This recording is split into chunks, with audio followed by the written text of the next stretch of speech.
내 뜻대로 안 되는 복, 평범함의 복이라는 제목으로 하나님 말씀 증거하도록 하겠습니다. 49장은 야곱의 유언이자 축복의 내용들입니다. 근데 축복의 원리가 은사의 원리하고 거의 비슷합니다. 우리 28절 하반절을 보니까 각 사람의 분량대로 축복하였더라 이런 말씀이 나옵니다. 그러니까 축복의 원리는 은사의 원리와 똑같습니다. 분량대로 준다라는 것입니다. 분량이 있다는 건 무슨 뜻이죠? 다 같은 복이 아니다 그런 뜻입니다. 그리고 같은 것을 줘도 어떤 사람에게는 복이 되고 어떤 사람에게는 장애가 될 수 있다 그런 뜻입니다. 그래서 하나님께서 우리에게 주신 분량대로 살면은 일단 무리수가 없습니다. 그리고 병이 나지 않습니다. 힘들지 않습니다. 그리고 하나님께서 계속 힘을 주십니다. 그래서 잘 되고 쉽고 주변 사람들이 되게 좋아합니다. 그래서 축복과 분량대로 사십시오. 그게 원칙이라는 것입니다. 우리 지난번에 첫 번째 아들부터 세 번째 아들 내용을 살폈습니다. 그것도 이제 분량대로죠. 첫 번째 아들이 루벤은 탁월하지 않는 복입니다. 특이하죠. 그 낮은 위치에 있을 때는 잘하는데 이상하게 높은 위치에 올라가면 큰 문제를 일으키는 사람들이 있습니다. 그런 사람은 탁월하지 않은 게 복이죠. 오히려 자기 자리를 지키는 게 소박함이 오히려 복이 될 수 있다는 것입니다. 저는 그런 거 많이 봤습니다. 평신도일 때 되게 좋은 평신도였어요. 근데 신학교 가서 목사가 되니까 별로 안 좋은 목사가 되는 경우도 있습니다. 그러니까 그것도 은사가 좀 다른 것 같아요. 그래서 아무래도 평신도가 더 좋을 것 같은데 그런 분들이 그 의사였거든요. 의사 때려치고 목사를 했더니 의사만 못하더라고요. 그런 걸 좀 봤습니다. 히틀러도 그런 거죠. 히틀러도 어린 시절에 꿈이 화가였습니다. 히틀러 그림 그린 거 보셨습니까? 굉장히 그림 잘 그립니다. 대표적인 게 성모와 아기 또는 미넨의 고택. 저는 그 미넨의 고택 그게 참 좋더라고요. 근데 그 되게 멋져요. 그 히틀러가 그린 그림입니다. 그런데 미대에서 2번 떨어졌습니다. 그 붙었으면은 아마 독재자 안 됐을 건데. 그래서 승질난다 그래서 정치해가지고 총독이 돼가지고 탁월해져가지고 뭐 사람 학살하고 막 그런 일이 벌어지지 않습니까? 미대만 붙었으면 된대. 그래서 여러분 미대 떨어진 사람들 조심해야 됩니다. 뭐가 될지 몰라요, 그죠? 그러니까 뭐예요? 이렇게 탁월하지 않은 게 복일 수도 있다라는 것입니다. 그런 것이 르우벤을 통해서도 알 수 있는 거고 2번, 3번 아들은 한꺼번에 얘기를 했죠. 시몬과 레위 흩어지는 게 복이다. 이게 특성이 다르잖아요. 왜 그래요? 얘네들은 모이면 모의하고 집회하고 그러니까 모이면 나쁜 짓 한다는 거예요. 우리도 그런 사람이 있죠. 제발 좀 모이지 않았으면 좋겠다. 근데 나쁜 사람끼리 모여가지고 이렇게 집회하고 모의하다가 정말 나쁜 일이 벌어질 때가 있다는 것입니다. 그래서 복이 뭐예요? 흩어지는 게 복이라고. 레위는 잘 됐죠. 흩어져가지고 제사장 지파가 되었습니다. 그래서 얼마나 잘 섬깁니까? 그러니까 내게 있는 것들이 이렇게 제한이 되는 게 오히려 복이 될 수도 있다는 것입니다. 잠깐 전환이 돼야겠죠. 거짓말 잘하는 사람 그러면 잘 안 변해요. 그럴 때는 작가가 돼가지고 거짓말로 이렇게 글 쓰면 되잖아요. 되게 멋지죠. 해킹 잘하는 사람 이것도 어차피 해킹할 거니까 보안 전문가가 되면 또 잘할 것이고. 지난주 우리 감사절 때 말씀 나눴던 거 있지 않습니까? 감사함으로 받으면 버릴 것이 없나니. 우리에게 오는 모든 자극들을 다 좋게 여길 수 있는 그런 하나님의 종 되기를 바랍니다. 이런 맥락에서 안 되는 게 복이 된다라는 게 제가 볼 때 첫 번째부터 세 번째 아들이에요. 그러니까 루벤 이거 안 되는 게 복이고 또 어찌 보면 시몬과 레위도 이것도 좀 안 되는 게 복이잖아요. 그러니까 안 되는 게 복이 되는 사람 한 사람을 더 든다 그러면 그게 단지파입니다. 단이라는 지파라는 거예요. 자기 뜻대로 안 되는 게 복인데 이 단지파는 자기 뜻대로 주장하다가 결국은 망한 지파. 나중에는 요한계시록 보면 없어져 버렸어요. 없어진 지파가 되어버렸다 그런 얘기입니다. 이 단지파 스토리 아시죠? 그 레아하고 결혼해가지고 뭐 원하지 않았던 결혼이죠. 야곱이 1번부터 4번까지 낳잖아요. 유다까지. 그러고 난 다음에 라헬이 못 견디니까 내 여종이라도 데리고 들어가서 내 대신 애 낳아줘라. 그래서 빌하가 들어가서 애 낳은 게 첫 번째가 단이거든요. 그러니까 5번째 아들이에요. 단. 그러니까 빌하의 몸에서 나온 아들. 이름의 뜻이 뭐냐 하면 라헬이 지어줬거든요. 억울함을 푸심. 그러니까 얼마나 어렸을 때부터 상처가 많았겠습니까? 이름이 억울함을 푸심이에요. 그 아들 볼 때 야 억울함을 푸심. 이름 들을 때마다 열받죠. 뭘 억울함을 풀어? 그러니까 상처가 있고 자기 엄마도 엄마로서의 역할을 잘 못하면서 살아가고 있는 그런 모습 아닙니까? 그러니까 여러 가지 문제들이 있었다는 것입니다. 그래서 그런지 모르지만 이게 악한 마귀가 역사해가지고 이게 구약의 가룟유다 같은 존재예요. 그러니까 배신하고 악독한 일들 뭐 많이 하고 그런 일입니다. 16절부터 18절까지 단에 대한 거 한번 읽어봅시다. 시작. 단은 이스라엘의 한 지파같이 그의 백성을 심판하리로다. 단은 길서프의 뱀이요 새끼의 독사로다. 말굽을 물어서 그 탄자를 뒤로 떨어지게 하리로다. 여호와여 나는 주의 구원을 기다리이다. 여기 뱀이 나오고 독사가 나오고 사탄에 대한 묘사 뭐 그런 거 비슷하게 나오지 않습니까? 그리고 여호와여 나는 주의 구원을 기다리나이다. 탄식하는 거죠. 마치 가론 유다를 향해서 예수님이 뭐라 그래요? 차라리 나지 않은 게 나을 뻔했도다. 뭐 그런 탄식이에요. 그러니까 이 단지파는 탄식하는 지파였다는 것입니다. 단지파의 대표적인 사람 그러면 삼손이에요. 삼손. 이게 블레셋 접경지에 살던 게 단지파거든요. 원래 유다 지파가 있고 유다 지파 안에 시므온 지파가 있고 그 옆에 단지파가 있습니다. 블레셋과 이 단지파는 접경지에 있었어요. 그러니까 한마디로 말해서 사명이 있는 거죠. 하나님께서 사사기 때 보면은 지파마다 사용하실 때가 있습니다. 근데 그때가 단지파를 사용하실 때예요. 단지파를 사용해서 이스라엘을 구원하는 데 쓰시는 그런 찬스였다고요. 근데 이 단지파가 주역을 담당할 때 단지파 역할이 뭐였냐면 사사기 사이클이 없어져 버려요. 사사기 사이클이 무엇입니까? 불순종하면은 고통당하고 고통당하면 부르짖고 부르짖으면 구원이 있고. 근데 이때는 고통당하는데도 불구하고 부르짖음도 없어요. 기도도 없다고. 그 뭐 이런 시대가 다 있어요. 그래서 삼손 혼자 뛰는 거예요. 원래 단지파가 뛰어야 되는데 삼손 혼자 지파 대표로 뛰는 거예요. 나중에 도와달라 그러니까 도와주는 사람도 없어가지고 여우 300마리 풀어가지고 동역자가 여우예요. 그래서 꼬리에다가 뭐 이렇게 횃불 붙여가지고 불 지르고 막 그러는 거 기억나지 않습니까? 그러니까 동역자가 없는 거예요. 도와달라 그럴 때 아무도 돕지 않고 나서자 그래 나서지도 않고 그러다가 이게 삼손이 막 블레셋 휘젓고 다니거든요. 그러니까 이제 위기에 처하게 되니까 3,000명이 모여와서 도우려고 3,000명이 온 게 아니에요. 잡아다가 블레셋에 바치려고. 그러니까 3,000명이라는 사람을 동원할 수 있는 그런 지파였는데도 불구하고 싸울 때는 안 나오고 삼손 잡아갈 때 3,000명 데려 나온다고요. 그런 지파예요. 그러니까 이게 엉터리 같은 지파다 그런 얘기죠. 그리고 대표적인 게 뭐냐면 또 그 다음에 나오는 얘기인데 원래 있던 데가 그 단이 있던 데가 블레셋 적경지라 그랬잖아요. 여기 살기 싫어. 왜? 너무 무서워, 두려워, 편안하지 않아. 옆에 무시무시한 블레셋 있잖아. 그래서 자기 멋대로 하나님이 주신 땅을 버리고 하나님이 주신 사명 버리고 북쪽으로 옮겨갑니다. 북쪽으로 옮겨갔더니 거기 좋은 데가 있거든요. 라기스라고. 거기 사람 다 죽여버리고 거기 이름을 자기 지파 이름을 따서 단이라 그래요. 거기가 어떤 데냐 하면은 물이 많은 데예요. 헐몬산이라고 있죠. 북쪽에. 헐몬산이 만년설이 있거든요. 거기서 눈이 녹아서 내려옵니다. 그러니까 스위스에 우리 같은 뭐 에비앙 같은 거는 물 있는 데예요. 그죠? 이렇게 만년설이 녹아서 내려온 물. 거기 모인 곳이 단입니다. 단. 그래서 단이라는 것이 물이 많은 곳이라고요. 좋은 땅이니까. 그러니까 이렇게 한 거야. 하나님이 주신 땅이 뭐 좋아? 나는 내 인생은 나의 것. 내가 선택할 거야. 그래서 블레셋 접경지에서 북쪽으로 올라가서 자기 멋대로 거기에 정착을 해요. 단지파. 그래서 여러분들 요르단도 그죠? 이 히브리 말로 조르라는 게 흐르다는 뜻이거든요. 단에서부터 흐르다. 그게 조르단이에요. 요르단 강이에요. 요르단. 단에서부터 흐르다. 이해가 되시죠? 그러니까 단. 북쪽에 있는 그 땅이에요. 매사에 항상 하나님 배신합니다. 그래서 그 사사기에 보면은 이단 지파가 돼버리죠. 미가의 선지자 데려다가 이단 종파를 만들어 버려 거기에. 하나님 말고 엉뚱한 거 섬기게 만들고.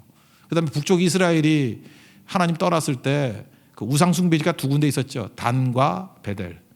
언제나 하나님 대적하는 일에 앞장섰던 게 단지파입니다. 단과 베델. 그러다가 요한계시록 7장에 보면은 그 14만 4천 명 입 맞은 사람들 쭉 나오잖아요. 지파마다 12,000명씩 쭉 나오는데 단지파는 없어요. 없어져 버렸다고. 그러니까 레위 지파를 대신 넣어버리고 빼버려 버렸어요. 없어져 버렸다고. 그러니까 진짜 한심한 지파가 되어버렸다. 이렇게 말할 수 있다라는 것입니다. 그러니까 안타까운 일이죠. 어떻게 하면 이게 단지파 같이 이렇게 돼버립니까? 자기 원함대로 살면 그래요. 여러분들 하나님의 뜻을 저버리고 그냥 내가 원하는 대로 다 되겠다 그러면은 우리는 원하는 대로 잘 안 돼요. 왜냐하면 하나님 우리 사랑하시기 때문에 이렇게 사랑의 채찍으로 쳐서 꺾일 때가 많은데 그래도 고집 세면 끝까지 자기 뜻대로 갈 때가 있잖아요. 그러니까 자기 원함의 끝이 뭐냐? 원함대로 다 됐을 때 결론이 뭐냐? 단지파같이 돼버린다고. 뱀같이 돼버리고 독사같이 돼버리고 나중엔 사라져버리는 멸망당하는 그런 지파가 돼버린다. 그러니까 하나도 좋은 게 아니라는 거죠. 그래서 NIBC, not I, 나는 죽고 but Christ, 그리스도로 살 수 있는 우리 하나님의 종 되기를 바랍니다. 깨지는 게 복입니다.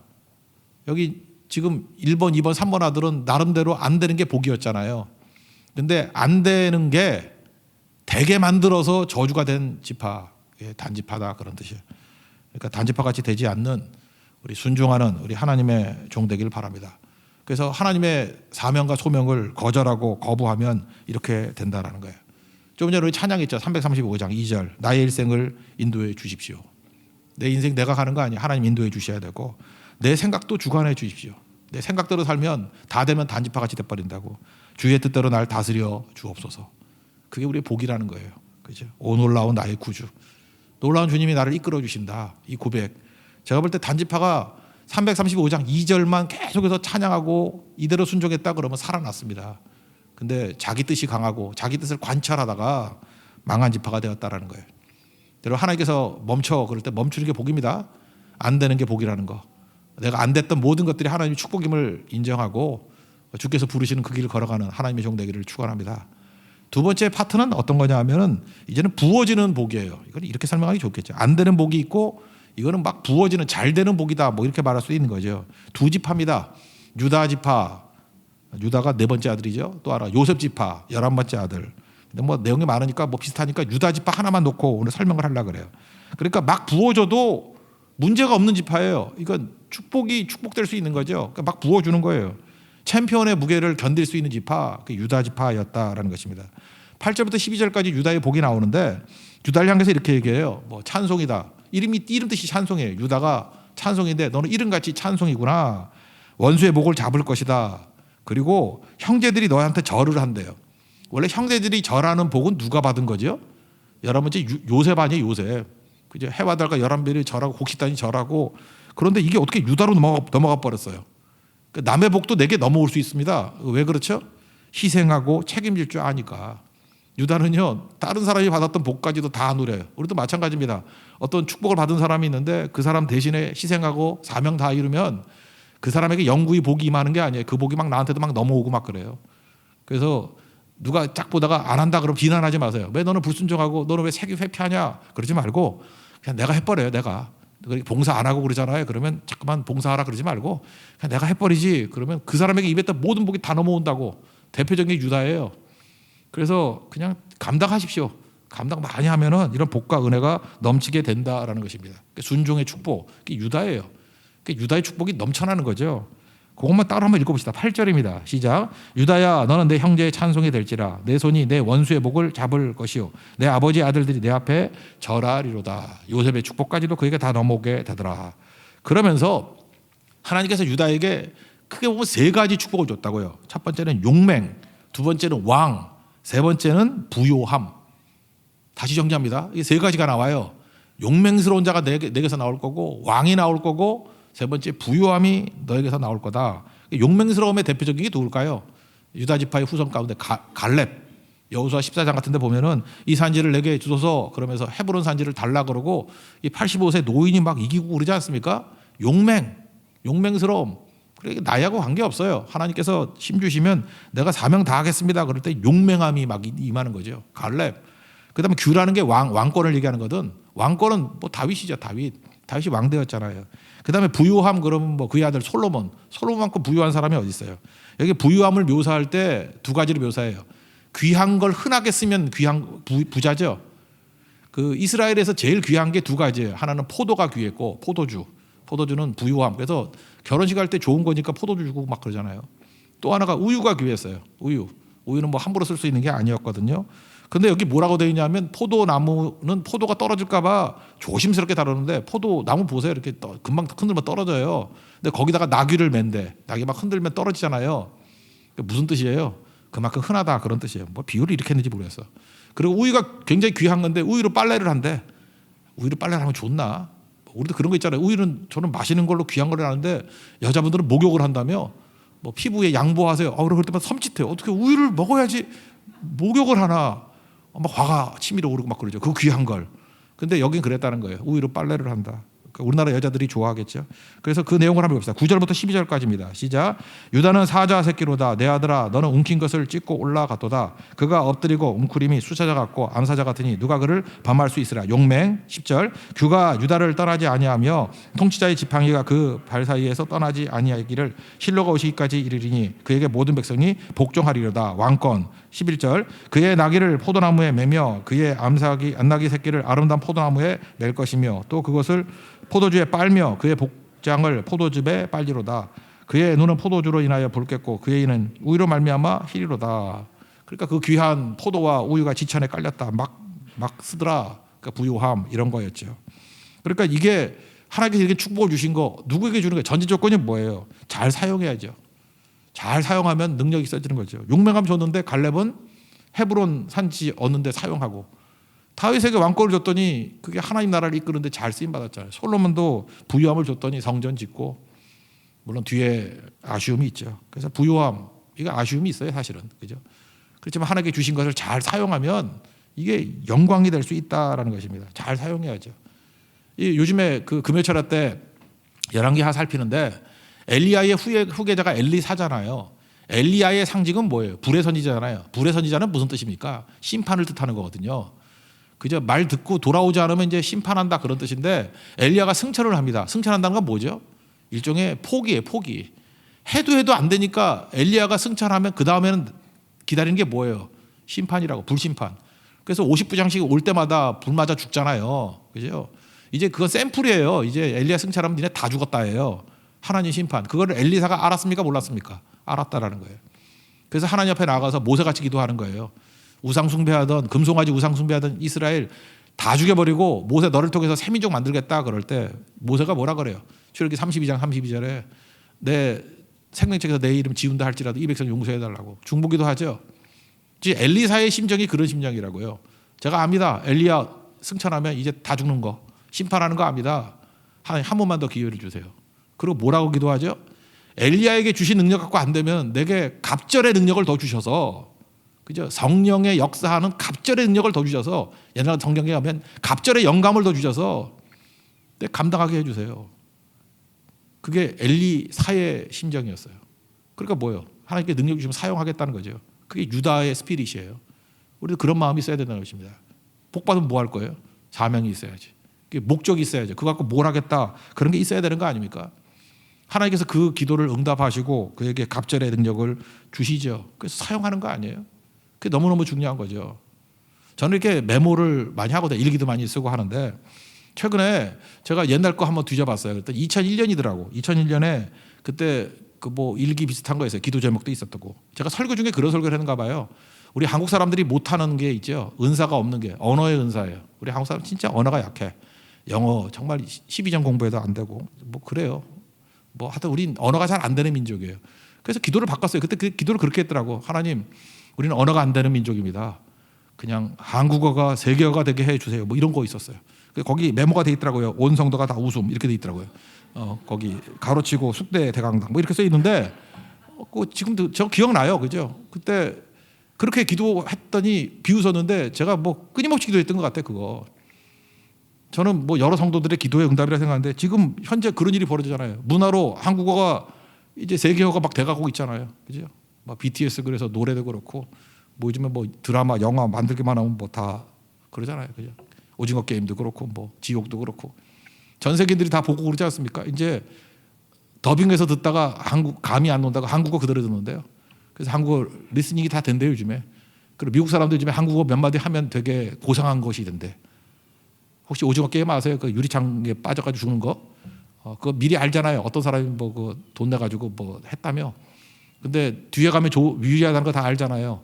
그러니까 그 모르게 하려고 한국말로 써놨대. 한국말로 1번, 2번, 한국말로. 한국어 아무도 모르잖아요. 그래서 이제는 한국어 배우는 열풍이 일어난다, 뭐 이런 소리도 있고. 다 좋아요. 그래, 우리 기도해서 응답 받았습니다. 그래서 한국어가 이제 세계어가 되고, 이제 우리 외국어 안 배워도 돼. 외국 사람들이 한국어 배우려고 그래. 지금 벌써 그런 일이 많이 벌어지잖아요. 뭐 동남아시아나 뭐 여러 스탄 나라들, 뭐 온 애들 보면 한국어 엄청 잘해요 지금. 근데 그 다음이죠. 그래서 뭐 하려고? 그렇게 해서 뭐 하려고? 뭐 잘난 척 하려고요? 국뽕에 빠지려고? 대한민국 최고다 그러려고요? 그거 주시고 난 다음에 그 다음이 있어야 될 거 아니에요. 용맹함 주셨어요. 왕권 주셨어요. 부유함 주셨어요. 그 다음 뭐 하려고? 유다는 그걸 했거든요. 하나님의 나라 위에 써야죠. 선교해야죠. 우리 그거 지금 절감해야 된다는 것입니다. 지금 우리가 뭐 우리 먹고 사는 일, 뭐 우리 부자 되는 거, 우리 편한 거, 그거 생각이 아니라 하나님께서 이 축복 주셨을 때 사명 생각해야 된다는 거예요. 유다는 사명을 알았고, 뒤에 나오는 요셉 지파, 에브라임 지파는 사명을 저버렸어요. 그러니까 다 날아가 버린다고요.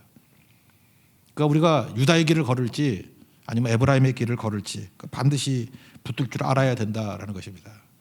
사실 그거 멀리 갈 것도 없어요. 엘리사의 제자가 게하시거든요. 게하시. 원래 엘리야, 엘리사, 게하시까지 갈 건데, 게하시의 특징이 뭐예요?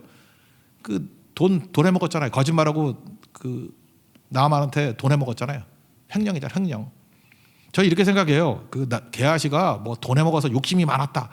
그거보다 더 큰 게 뭔지 알아요? 사명 놓친 거예요. 쓰임 받지 못하는 거라고. 그래서 결국 게하시 쓰임 받지 못했어요. 그리고 하나님 앞에서 에브라임이 똑같다고요. 누리긴 다 누렸지만 쓰임 받지 못했어요. 그게 뭐 복이에요? 아무것도 아니지. 진짜 유다의 축복을 누린다 그러면 하나님께서 우리에게 주신 모든 것들을 주를 위해서 사용할 줄 아는, 헌신할 줄 아는 하나님의 거룩한 종 되길 바랍니다. 그래서 필요한 게 뭐죠? 충성이고 또 하나는 성실함이에요. 여러분 새벽기도 열심히 나오시고 성실하게 들쑥날쑥하지 말고요. 그냥 꾸준히 나오십시오. 꾸준히. 제일 쉬운 게 새벽기도 다 나오는 거고요. 그 다음 쉬운 게 한 번도 안 나오는 거고요. 그거 쉬워요. 뜨겁든지 차든지 한 번도 안 나오면 갈등이 없어. 나 새벽기도 안 나오고 무슨 갈등이 있어? 새벽 노 그런 거예요. 새벽 침대 그러는데 누가 뭐라 그래? 아무도 안 하지. 근데 간 부어서 죽는 사람들은 반쯤 나오고 반쯤 안 나오고 하는 사람들이에요. 조심하십시오. 그럼 결단했습니다. 이제 안 나가기로. 참 악령이 역사하는 거죠. 1911년에 남극 점이라 그러죠. 남극 그 점에 누가 먼저 가느냐 경쟁이 있었어요. 하나는 영국의 스콧이라는 사람이고 그 아마 군인일 거예요. 또 하나가 노르웨이의 아문젠은 알죠? 아문젠인가 아문센인가 모르겠다. 아문젠. 같은 조건 같은 시간이었어요. 거의 같이 조건이 비슷했어요. 근데 아문젠은 성공했고 스콧도 성공을 했지만 오다가 다 죽었어요. 차이점을 얘기를 하는 거예요. 왜 영국이 원래 배도 잘 타고 그러잖아요. 근데 뭐 물론 노르웨이도 잘 타지만 어떻게 스콧이 왜 졌냐? 스콧의 특징이 뭐냐면요. 날씨가 좋으면은 막 부하들을 재촉했대요. 다그치고 야 경쟁하니까 아문제보다 빨리 가야 돼. 이럴 때 더 열심히 해야 돼. 그래서 페이스를 잃었다는 거예요. 너무 과도하게 하니까 나가 떨어지고. 근데 아문제는 성실했어요. 성실하면 하나님의 속성이거든요. 그 에메트라 그래가지고 하나님은 성실하신 하나님이에요. 그러니까 어제도 태양이 뜨고 오늘도 태양이 뜨잖아. 하나님이 여러분 새벽기도 같이 한다 그러면 어제는 뜨고 오늘 안 뜨고 그러면 다 죽잖아요. 그죠? 성실하신 하나님, 에메트의 하나님. 근데 아문제는 성실했어요. 하루당 24km. 날씨가 좋든 나쁘든 무조건 24km. 꾸준함, 일관성. 그래서 승리했어요. 그래서 꾸준함에 대한 대표적인 예가 스콧과 아문젠 싸움입니다. 그죠? 아문젠이 꾸준함으로 이겼다라는 거예요. 저는 그 유다 지파의 강점이 그거라 생각해요. 하나는 충성이고요. 책임지고 사용 받으려고 하는 마음. 또 하나는 유다는 항상 꾸준했어요. 들쑥날쑥하지 않았다고. 여러분 지금 복 받으란 얘기입니다. 제발 복된 인생 되십시오. 이랬다 저랬다 하지 말고 복된 인생. 그러면 유다의 승리가 우리의 승리가 될 것입니다. 세 번째입니다. 지금 첫 번째 했던 게 뭐예요? 안 되는 복. 두 번째는 잘 되는 복. 막 부어주는 복. 세 번째는 평범함의 복이에요. 링컨이 그랬죠. 하나님이 평범한 사람 제일 많이 사랑한다고. 왜냐? 제일 많으니까. 맞습니다. 우리 다 평범해요. 평범한 게 나머지 이제 지파들이에요. 근데 오늘은 뭐 두 가지만 살필게요. 스불론가라고 이사갈 9번 10번 아들인데 전부 다 특징은 그 레아가 낳은 아들들만 설명하는 거예요. 지금 10번이 스불론인데 10번 보면 북쪽 접경지에 있었어요. 북쪽에. 우리나라도 보면 북쪽에 함경도 같은 데가 이렇게 여진족하고 맨날 막다 있었잖아요. 그래서 제일 거칠어서 그냥 함경도 가서 살게 만들었잖아. 거기는 이제 거친 지역이에요. 거기가 국경지이기 때문에. 그러니까 스불론이 그런 데라고. 그랬더니 하나님 거기서 접경지에서 충성을 다하니까 단지파 같이 도망 안 치니까 복을 주신 거예요. 막 복을 주셔서 그 무역이 가능하게 만들었어요. 그래서 페니키아하고 무역도 가능하게 만들고 위태로운 가운데 하나님께서 한량없는 은혜와 권능을 부어 주시더라는 거예요. 그래서 자기 자리 지키면 힘들어도 하나님이 또 부어 주시는 능력이 있어요. 13절 읽겠습니다. 시작. 스불론은 해변에 거주하리니 그곳은 뱀에는 해변이라 그의 경계가 시돈까지 이르로다. 하나님께서 어려움 가운데도 부어 주시다는 거예요. 단하고 달라요. 이게 스불론이 있던 자리가 신약에 오면은 그게 갈릴리 중에 가버나움이에요.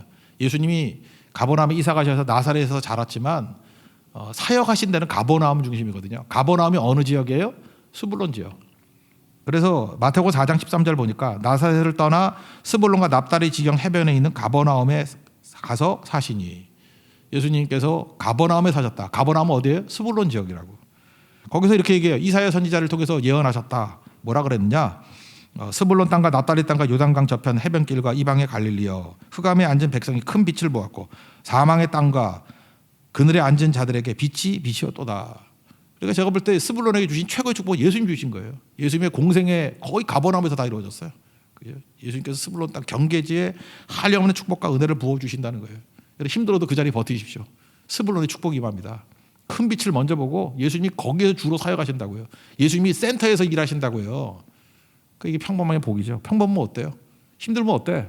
예수님이 나와 함께 해주신대. 주와 함께라면 가난해도 좋고 병들어도 좋고 승리한다 그런 얘기죠. 또 하나가 이사갈인데 이사갈은 좀 게으른 것 같아요. 그래서 게으름의 상징이 나귀거든요. 건장한 나귀 같다 그런 거. 14, 15절 읽겠습니다. 시작. 이사갈은 양의 우리 사이에 꿇어 앉은 건장한 나귀로다. 그는 쉴 곳을 보고 좋게 여기며 토지를 보고 아름답게 여기고 어깨를 내려 짐을 메고 앞제 아래에서 성기리로다. 양우리 앞에 있는 뭐 건장한 나귀 그러니까 게으른 거예요. 사람마다 이렇게 느린 사람이 있잖아요, 그죠? 느리신 분들 보면 이렇게 체형도 느리게 보이잖아. 그런 분들 있잖아요, 있지 않습니까? 빼창 마르고 막 내천자 있고 이런 분들은 보면은 겁나죠. 뭐 빨리빨리 안 하면 큰일 날 것 같은 느낌이 들고, 그죠? 그렇잖아요. 대신에 후덕하게 생기신 분 보면 느릿느릿하지만 뭐 되죠.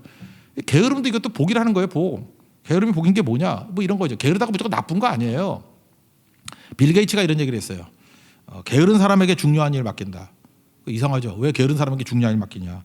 그래야 쉬운 방법을 찾는데 게으른 사람은 너무 게으르기 때문에 쉬운 방법을 찾아내고야만 돼요. 그래야 계속 게으를 수 있지. 그죠? 반면에 부지런한 사람은요, 성공은 노력이야 이렇게 생각해가지고 자꾸 어렵게 만든다는 거예요. 얼마나 노력을 하는지 그냥 죽어라고 생각해가지고 똑똑하고 열심히 있으면 너무너무 어려워. 근데 게으른 사람들 보면은 생각보다 되게 쉽게 해요, 일을. 그죠? 그런 거. 그래서 더 이렇게 열심히 있고 똑똑한 사람한테 일 맡기면 딴 사람들이 어려워져. 왜? 보통 사람이 생각을 못 해. 근데 게으른 사람은 가끔마다 한 번씩 기가 막힌 아이디어가 나와. 그거 잊지 말아야 된다는 거예요.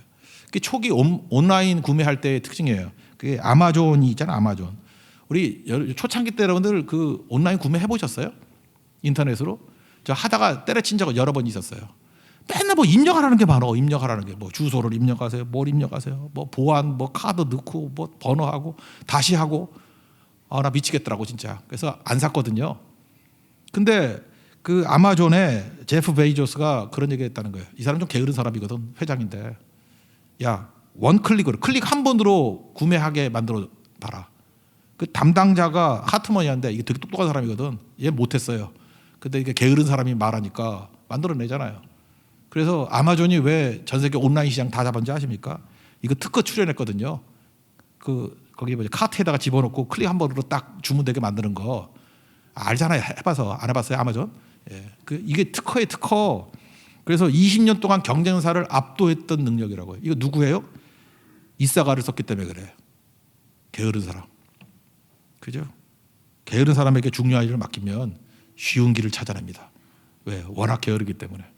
혹시 여러분 게으른 분들이 계십니까? 게으러가지고 앉아가지고 맨날 이렇게 클릭해가지고 예배드리려고 그러지 말고 그 능력을 독창적인 길, 모든 사람들이 쉽게 가는 길로 좀 이끌어갈 수 있는 믿음의 종 되길 바랍니다. 우리나라도 그렇더라고요. 뭐 무슨 일이나 신한은행인가 그러듯 이렇게 터치 결제하는 거 있죠. 요즘에도 뭐 자동차에도 많이 하잖아. 카드 슬롯에 집어넣는 거 그것도 힘들어하는 사람이 많은 거예요. 저도 그래요. 그 구멍이 잘 안 맞아. 잠깐 넣으면 또 뒤집었다 그러고. 그러니까 저보다 더 게으른 사람이 있었는가 봐. 그래서 터치 결제가 나온 거죠. 우리 한국이 나온 거예요. 한국이 무지 게으르거든 지금. 그러니까 되잖아요, 그런 게. 이사갈의 축복이 여러분 삶 가운데 임하기를 원합니다. 그래서 하나님 나라에서는 버릴 게 하나도 없죠. 감사함을 받으면 다 쓰임 받을 수 있다. 근데 내용이 뭐죠? 목적. 안 되는 것도 복이 될 수 있고 잘 되는 것도 복이 될 수 있고 평범한 것도 복이 될 수 있어요. 목적은 하나님 나라 위해서 쓸 줄 알면은 이게 다 살아난다는 거예요. 근데 이거 다 갖추고 난 다음에 나를 위해 살면은 단지파 같이 소멸되고 없어져 버린다는 거예요. 사명에 쓰임 받는 믿음의 종 되기를 바랍니다. 그래서 우리 교회 오늘도 기도했어요. 제가 하나님 안 되는 것도 복이 되게 해주시고 우리 성도들에게 주신 능력들 잘 되는 것은 30배, 60배, 100배 열매 얻어서 하나님 나라 영광 되게 해주시고 대부분이 평범합니다. 평범한 자들에게 하나님께서 특별히 중앙에 함께해 주시는 가버나움의 축복을 주시고 이삭을 같이 게으른 사람에게도 쉽게 일들을 풀 수 있는 그런 탁월함을 달라고 그런 축복이 임하는 우리 거룩한 주일 아침 되기를 축원합니다. 자리에서 일어나겠습니다. 표대를 향하여 찬양하겠습니다.